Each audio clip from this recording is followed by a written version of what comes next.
অনেক অনেক দিন আগের কথা। এক বিশাল সবুজ জঙ্গলে নানা রকম পশু পাখি মিলেমিশে বাস করত। সেই জঙ্গলের নাম ছিল সবুজ বন। সেখানে ছিল হরিণ, খরগোশ, বানর, হাতি, ভালুক, কচ্ছপ আর অসংখ্য পাখি। সবাই মোটামুটি শান্তিতেই দিন কাটাত। কিন্তু সেই জঙ্গলে একটি প্রাণী ছিল। সে হলো এক দুষ্টু আর ভীষণ চালাক শেয়াল। তার নাম ছিল লালু শেয়াল। সে এতটাই ধূর্ত ছিল যে সুযোগ পেলেই অন্যদের বোকা বানাত।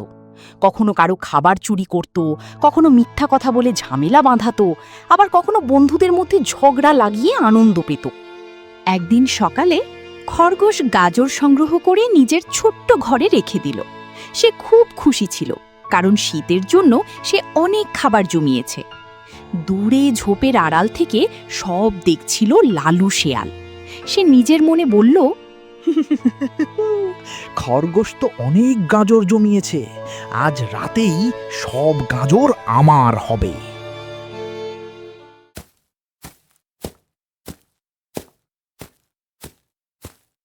রাত গভীর হলে লালু চুপি চুপি খরগোশের ঘরের কাছে গেল। এই 1 2 3, যাক বাবা, সব তাহলে বস্তায় ভরা হলো। এইবার তাহলে পালাই। গাজর চুরি করে সে দৌড়ে নিজের গুহায় চলে গেল। পরদিন সকালে খরগোশ দেখল তার সব গাজর উধাও। সে কান্না শুরু করল, আমার গাজর, আমার শীতের খাবার কে নিয়ে গেল? কে আমার এত বড় সর্বনাশ করল? আমার এত কষ্টের জমানো খাবার সব উধাও হয়ে গেল। সব প্রাণী জড়ো হলো। বানর মিঠু বলল, নিশ্চয়ই এটা লালু শেয়ালের কাজ। সে খুব পাজি, সে ছাড়া এ কাজ কেউ করতেই পারে না। আমি বলি কি, তোমরা লালুকে ধরো। কিন্তু লালু তখন ভান করে বলল, আমি? না না, আমি তো সারা রাত ঘুমিয়েছি। আমি ঘুমিয়ে ঘুমিয়ে মুরগি খাচ্ছিলাম, আমি আবার এই সাধারণ গাজর খাবো? কয়েকদিন পরের ঘটনা। জঙ্গলের মাঝখানে ছিল এক বিশাল আম গাছ। সেই গাছের আম সবচেয়ে বেশি ভালোবাসত বানর মিঠু। সে প্রতিদিন গাছে উঠে মিষ্টি আম খেত। এক দুপুরে লালু শিয়াল এসে বলল, মিঠু ভাই জানো, হাতি বলেছি তুমি নাকি সব আম একাই খেয়ে ফেলো, কাউকে ভাগ দাও না, নিজেরটা ভালো বুঝো। মিঠু রেগে আগুন। কি? হাতি এমন কথা বলেছে আমার সম্পর্কে? মোটা হাতি একটা। আমি তো বলতে চাইনি, কিন্তু তুমি আমার বন্ধু বলেই বললাম। মিঠু রাগে ফুঁসতে ফুঁসতে হাতির কাছে গেল।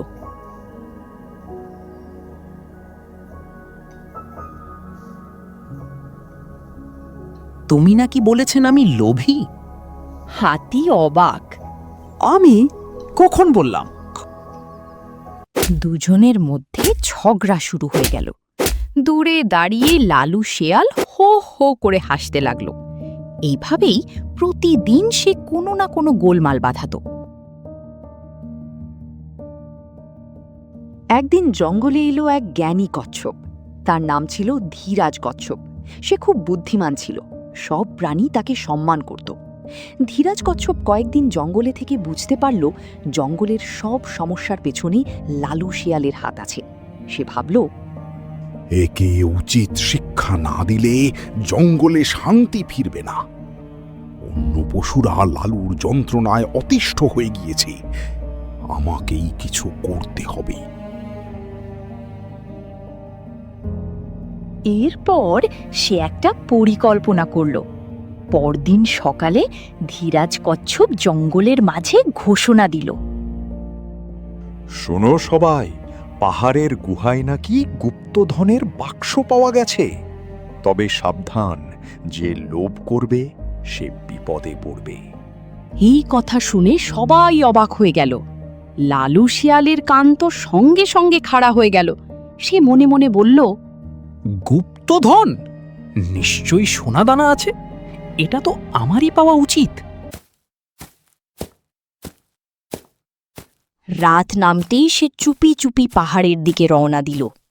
গুহার এক কোণায় সত্যি একটা বড় কাঠের বাক্স দেখা গেল। লালুর চোখ চকচক করে উঠল। আজ আমি ধনী হয়ে যাব। সে দৌড়ে গিয়ে বাক্স খুলতে গেল, কিন্তু বাক্সে হাত দিতেই মাটির নিচে লুকানো জাল ওপরে উঠে তাকে আটকে ফেলল। লালু লাফাতে লাগলো, কিন্তু বের হতে পারল না। ঠিক তখনই গুহার বাইরে সব প্রাণী এসে হাজির। সবার সামনে এগিয়ে এলো ধীরাজ কচ্ছপ। সে শান্ত গলায় বলল, লালু, আমরা জানতাম তুমি লোভ সামলাতে পারবে না, তাই তোমাকে একটা উচিত শিক্ষা দেওয়ার জন্য এই ফন্দি আমাদের। লালু লজ্জা পেয়ে মাথা নিচু করল। তুমি আমার গাজর চুরি করেছ। তুমি আমার আর হাতির মধ্যে ঝগড়া লাগিয়েছ। সব সময় সবাইকে কষ্ট দিয়ে তুমি আনন্দ পেয়েছ। লালুর মাথা নিচু হয়ে গেল। জীবনে এই প্রথম সে বুঝল তার দুষ্টুমির কারণে সবাই কত কষ্ট পেয়েছে। সে বলল, আমাকে ক্ষমা করে দাও, আমি আর কখনো এমন করব না। এরপর সবাই তাকে ক্ষমা করে দিল এবং লালু আর কাউকে বিরক্ত করত না। সে পুরোপুরি বদলে গেল, আর সবুজ বনের প্রাণীরা আবার সুখে শান্তিতে দিন কাটাতে লাগলো।